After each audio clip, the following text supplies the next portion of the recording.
We're back. Main studio guest, Dr. Ron McNitch, and of course, we're closing up D14. Of course, you believe it? we're almost Thanksgiving tomorrow. We're just now closing it out. But no, that is real. It was the election just got certified this Saturday.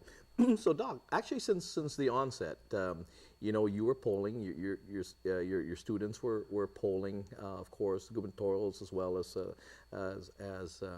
the legislative seat and all the other offices that were running. And you were giving us the poll numbers. You said, don't release the gubernatorial. First, we don't want influence, right? Influence. But you doubted the poll. You were doubting the poll numbers that were coming back, and they were polling 70-30, 60-40, 70-30, 60-40, pretty consistent. And actually, the exit poll was consistent as well with your polling. Sure. Why didn't you believe that polling? Because of the 2010 election. The 2010 election, depending on how you did the poll in the 2010 election, it was either 60-40 or dead even. And I couldn't figure out why. And it was because of the office voting. The office voting wasn't detecting the large numbers of people that were voting early and that really made a difference. It also was not detected in our exit poll. And so I really had a lot of doubt that something was going on with our ability to come up with good, solid numbers between, in this particular case, Gutierrez versus Calvo. And I had a lot of doubt about that. And I thought it just wouldn't be fair to anybody. It wouldn't be fair to the Republicans. It wouldn't be fair to the Democrats to say there's a 70-30 number and it's been this way for 6 months and it hasn't changed. And then right at the end it changes and it becomes like 50-50 again. And so we don't know why. And I thought it would just be very unfair. But I've come up with a theory. And the theory is that polls actually are a curse for front runners. So if you're a front runner and you're leading in a poll by 20 points, it's the worst thing that can happen to you. Because what happens is your people become arrogant or your staff can become arrogant and then they push away people and those people go to the other side or the other side starts working a lot harder and then they try their best to, and people feel sorry for them and then they try their best to get themselves reelected. No, correct me if I'm wrong with this, because I've got experience in elections as well, and I've of course campaigned during a gubernatorial election as well, and ran on of course a lot as well in the coattails of the gubernatorial teams, right? But what I've learned over the years as well, that the people that come out for a gubernatorial team, and it's great to be able to get your message there and try to get those votes out, but it's not enough. Because those people that come out to support the team, they're supporting the team, not necessarily the whole team, to be inclusive of senatorial candidates. Now, especially when you start talking about the opposite party in individual candidates, the legislature. Now you may see again a lot of those people who have relationship to certain individuals. They just happen not to support maybe that gubernatorial team, but they're going to be supporting, they're in support of certain individuals. I remember one instance in one of my runs, my unsuccessful runs. We were at a meeting, and a pocket meeting, and an individual was running, talking about all drug dealers, all drugs, things like that. And somebody pulled me aside and said, Jess, you may want to talk to your buddy over there. This is because the majority of those people here that are listening have no jobs, and that is what they do. I didn't have the guts to tell that individual not to do that because that was a campaign issue. But again, you're riding in the coattails of a gubernatorial team, and you have an issue. But a lot of times those issues are not, or what you say against the other, because when you look at 59 precincts, of course, being won by the Calvo Tenorio team, that doesn't necessarily reflect on the Republican candidates' votes.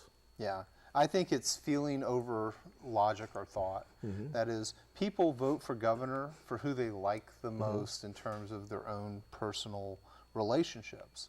And people vote for senators over who they like the most according to their own personal relationships. It's not a thought thing, it's a feeling thing. Sure. And the true masters of politics on Guam play on this feelings aspect, and they play on that aspect well. I think that getting people to think isn't always in the candidate's favor, because people will always disagree with thoughts. You know, you might have a friend and disagree with what they think or say, but you still like them. Sure. So what the candidate needs to do is just to make sure people like them and not worry about what they think or say. And I know that sounds, you know, that's the reality though. And oftentimes the reality is hard for a person in the middle of a race to really understand or see. And you know, we had some good races in this election. The AG's race was a total runaway from the beginning, and there are a number of thoughts I have on that. I think people like change in the AG slot. I think that the AG is a political position, not just a legal position. And I think that AG Rapadas treated it as a legal position and maybe forgot the politics side of it. And that, you know, I think you can fight the legislature or you can fight the governor, but you can't fight both. And I think he learned that lesson the hard way. I think that the delegates race was quite interesting. Margaret Metcalf raised some good, solid issues that should be talked about and discussed, and some more. I think that Madeline actually ran a very nice response campaign. I think that you know, there are always things that people can do better, but I think that in general, the ideas particularly related to compact migrant issues, compact reform. I think that part of the riddle is Guam cannot hold the Federated States of Micronesia accountable for anything, and we need to get the federal government to start backing up that side of it, and we don't have that yet. Now when we look, okay, and let's look to 2016 real quick, and then 2018. 2016, you're going to have a mayoral election. Of course, the mayors, their salaries have increased, so I'm sure the desire to want to be mayor and vice mayor now will probably spark the interest of a lot more people.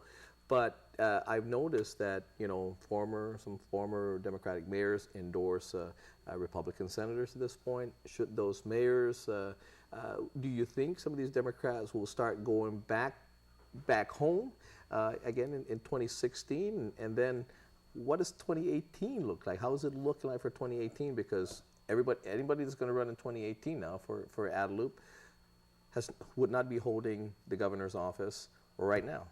Yeah, I don't think it matters right for the interim anyway, for who's a Democrat and who's a Republican. And really, the mayor or mayor's positions on Guam are the classic good old boy positions. And in the U.S. mainland, the good old boy position is generally the sheriff's position. And so technically, the mayors on Guam act a lot like sheriffs, only they don't do any law enforcement authority. And so really, it's who likes them the most and at the village level, and that's the big part about it. I think we joked about it a little bit earlier about the pay raises. That's right. And I mean, come on, it's actually, it's funny that they granted themselves pay raises, and they did so even retroactively. You know, the 27th Amendment of the U.S. Constitution doesn't allow U.S. congressmen or people in the House of Representatives to do that, because they have to sit through an election first. But there's an interesting thing. I think the main thing that the legislature did by increasing their pay is they increased exponentially the amount of competition they're going to face in 2 years. I think, excuse me, you know, all kinds of people are going to come out of the woodwork and now want to become a senator, whereas before it was just a, you know, that's right. You know, you're getting nearly $80,000 a year now, and or maybe over $80,000. Oh yeah, oh yeah, yeah. That's nice Christmas bonus. Absolutely. A lot of turkeys could be bought. But that's going to increase their competition in 2016. And I think that you know, it becomes a way that they in effect, you know, they kind of shot themselves in the foot a little bit, I think, on this. And as I said, there's a lot of healthy turnover in the legislature, and in the last 10 years, only 5. So we'll see where it goes from here. We're going to take a break. Okay, you've convinced me. I'll run. We'll be right back.